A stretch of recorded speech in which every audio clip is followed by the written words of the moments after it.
Thank you. And now we have about 10 minutes for questions. We do have to give up the room at 11. Congressman Governor. Well, let me ask all my questions at once, and I hope they will. I hope you can answer them briefly. I'm not sure, but for both Ms. McFarland and Ms. Nossel, what are the prospects for the International Criminal Court indictments of Syrian leaders responsible for war crimes and crimes against humanity, and how do you think the ICC indictments would affect the situation on the ground in Syria? And the other thing I want to ask you is how high up the chain of command in Syria does the responsibility for the worst atrocities lie? I mean, do you think the President Assad himself is responsible for the decisions to shell civilian areas indiscriminately and torture huge numbers of detainees and use civilians as a human shield and carry out the gross abuses of human rights? Mr. Tablet, do you think U.S. military involvement would be necessary to establish secure, humanitarian, safe areas inside of Syria? And what would be the risk of creating such an area? And Mr. Ziadeh, in your written testimony, you stated that the Syrian opposition has planned for transitional justice after the Assad regime is overthrown. What do these plans consist of, and how does the opposition plan to deal with Assad officials who and hold people accountable for abuses if it takes power? So why don't we begin, Ms. McFarland, and work our way down. Very briefly, on the ICC question, it would require a referral from the Security Council. So it's going to be difficult to get there because of Russia and China blocking it. I think an ICC referral would have an impact in Syria, perhaps not on Assad himself, but on people around him who might be encouraged to either not follow orders or defect. And this is one reason why we think it's important that even if an ICC referral from the Security Council is difficult to achieve, countries should publicly call for it. France has already done so. We think the U.S. should do so as well. In terms of how high up the chain of command it goes, we came out with a report in December, by all means necessary, that had interviews with 63 defectors that talked about a number of people high up the chain of command who we believed were responsible for giving orders directly. In addition to that, of course, command responsibility applies all the way up. Just very briefly, I think what we saw in terms of the escalation of violence after the Russian and Chinese veto was a signal that veto and opposition, obstructionism, has emboldened the regime. And I think on the flip side, that were there international unity behind an ICC referral, that would be catalytic and powerful and could help accelerate the process of defections that we talked about earlier. I also agree that if the U.S. were able to come out publicly on the side of an ICC referral, that would capture notice. Obviously, it would be an unprecedented step. The U.S. did support the referral in the case of Libya, and so there's been a progression here. And this would be a next step that really would capture attention and make a difference. Mr. McGovern, I think your question is specifically targeted towards the creation of safe havens or similar kinds of buffer zones inside of Syria. There's been a lot of talk about Turkey and its willingness or not to carve out such a buffer zone inside of Syrian territory. And there is a history of Turkey doing this, of course, in Iraq.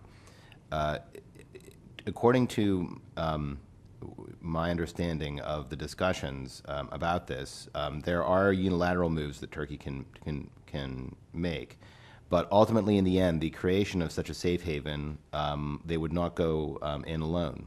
It would require American involvement. Now, what that American involvement would look like would depend, of course, on the scenario. And here we're talking about creating such a pocket would require some sort of air cover, or even for example, if a no-fly zone was set up first, that by definition would require an air element. That would likely require knocking out part of Syria's air defense system, if not throughout the entire country in that particular area.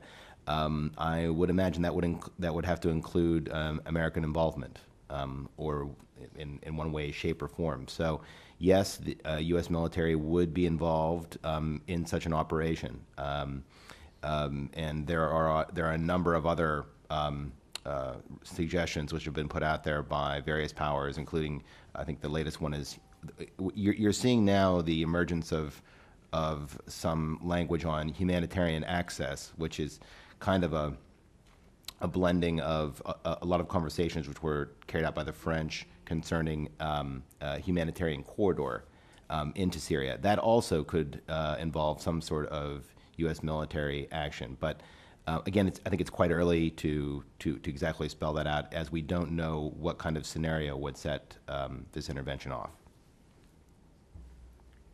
Thank you.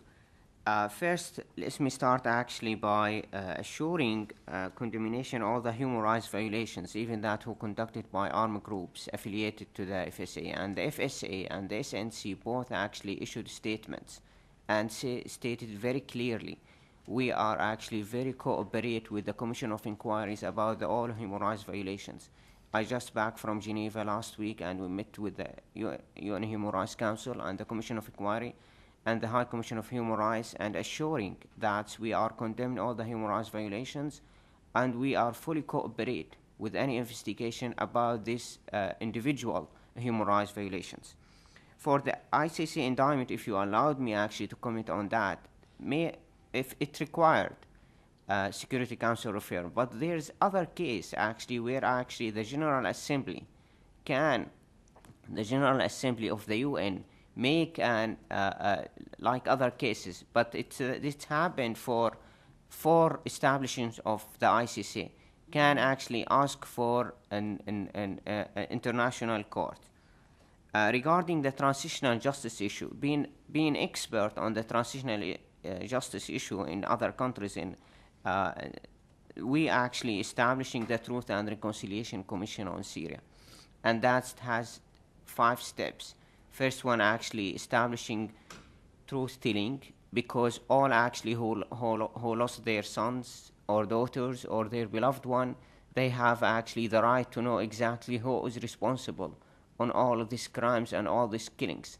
The second step, actually, by having domestic court, and if that will be difficult, maybe go international mechanism. Third, actually, by building a reconciliation commission between all different ethnic and religious groups. And let me emphasize that there is no civil war in Syria.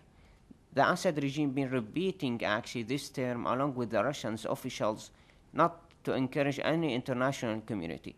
It will be civil war if the international community continue to reluctant to take any actions. This is why we always repeat that the international community responsibility to act to prevent the civil war rather than to manage the civil war afterwards.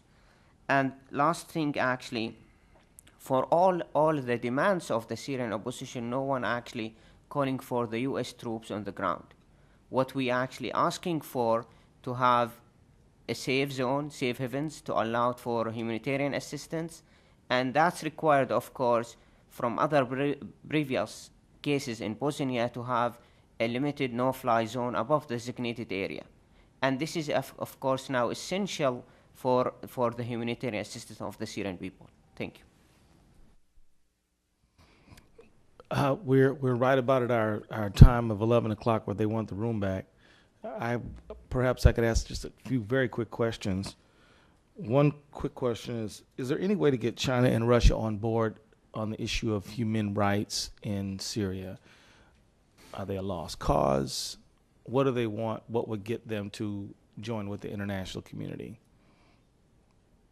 Yes, sir. I have been in Russia twice for a discussion. The last time was actually with the Minister of Foreign Affairs, Lavrov himself. And I mentioned this issue, that the Russians, they support actually they refer to the International Criminal Court on Libya, on Gaddafi. Why they actually reluctant to do the same on Syria, even that, but they still believe that what's going on Syria, it's committed by the armed gangs and other issues. They far away actually from the facts on the ground. And this is why I have very, very sense that the Russians will be not on the board at all. This is what we have to think about ways, how can to move beyond the Security Council. If the Security Council was unable, and I don't think that he will be able to do any actions on Syria. Mr. Tabler or anyone got any views on this issue? Yeah, I mean, I don't think it's a lost cause or that we should treat it as a lost cause. I think the continued drumbeat has brought them around to the point where they accepted and went along with the presidential statement last week, and the continued revelations, the spotlight, I think also voices from outside of the West, from the region, and other powers around the world who have shifted their own positions over the last year, were initially opposed to the various UN actions. As those countries have shifted, the more that they can apply pressure and be a voice directly to Beijing and Moscow in person and prioritize it within those relationships, I think that's certainly worth pursuing. Just to add to that, I think that the Russians and the Chinese will, have bought on to Kofi Annans' 6-point plan, which the Assad regime accepted today, because that plan. It deals with the humanitarian situation inside the country, but it also, most importantly, does not talk about an end game in terms of President Assad stepping aside at the end of this transition. So, in many ways, it deals with the symptom of the disease in Syria, of these two forces swirling around each other, but it doesn't really deal with the disease itself and that it's being generated by the Assad regime's crackdown. And I think that's because a couple of reasons. I mean, besides what we've talked about here today, the Russians are important in all of this, or have been sort of subtly until now. And this is outside. This is sort of in the background, because the Russians have assets inside of the Syrian military, and our current policy is to try and induce a coup, so to speak, in the Syrian regime to get Alawite generals in the military to expel Assad. The problem is that the Russians clearly see that those Alawite generals until now are not breaking, because the situation on the ground does not dictate that. Now, if the situation changes over time, I think you will see the Russian position changing on that as well, as they try to protect their long-term interests inside of Syria. And I guess my last question is, what about one of the things that we have heard coming from the al-Assad regime is that they're protecting minorities, that they're trying to make sure that there's no big takeover and abuse of civil and human rights by the Sunni majority. Can you all shed any light on this issue? Are they legitimately holding sectarian forces away from each other? How would you describe this line of argument? And also add in there, is there any realistic fear that the Alawi minority would be in jeopardy if the regime were to fall? From the day one, actually, the Assad regime started to send the messages to the Alawite community that if the Assad regime fall, that will be massacred after that. But that doesn't work, actually, because the Christian, Alawite, and all other Syrians who actually supported the uprising, because they are calling for dignity and human rights. What we have as example yesterday, the Assad security forces that attack actually the Virgin Church, which actually one of the holiest churches in Saydnaya area. The regime has no actually tolerance for any kind of actions against even that coming from Christian community or other communities. Even that the regime has no history with dealing with the ethnic and different groups by a good example. The good example of that, the Kurdish community, were actually being discriminated by the Assad militias or the Assad regime in the last 30 years. But the regime policy right now actually to divide and rule. And they're trying to say that he's protecting the minorities, but there is Christian has been killed by the Assad regime. There has been Alawite and there has been Druze has been killed by the Assad militias and Shabiha. We call the thugs or Shabiha. And this is why we have been seeing in the last few months more involvement of the minorities in peaceful demonstrations, like the area in Salamiyya, where actually there is in Salamiyya or Suwaida, where Druze are concentrated. And now the Syrians cross all the sects and the ethnic groups. They do believe that this is the time for them to build a new democratic in Syria. Syria in the 40s and the 50s has democratic institutions, and this is the time to rebuild it again. Anyone else before we wrap up? Yeah. Yeah. First, just to say it's rather grotesque for a government that's killing civilians by the thousands through indiscriminate shelling to say that it's doing so to protect civilians. But that being said, we have documented some cases of opposition force abuses, and in a few of those, there seemed to be a sectarian element. I think that the international community has to be careful as it makes plans going forward to prevent any kind of sectarian violence and situations similar to what happened in Libya, where you've seen revenge killings and that sort of action. It's very important that the U.S. be realistic about this and be careful in its planning in advance, as well as the Syrian National Council and opposition forces as they talk about this.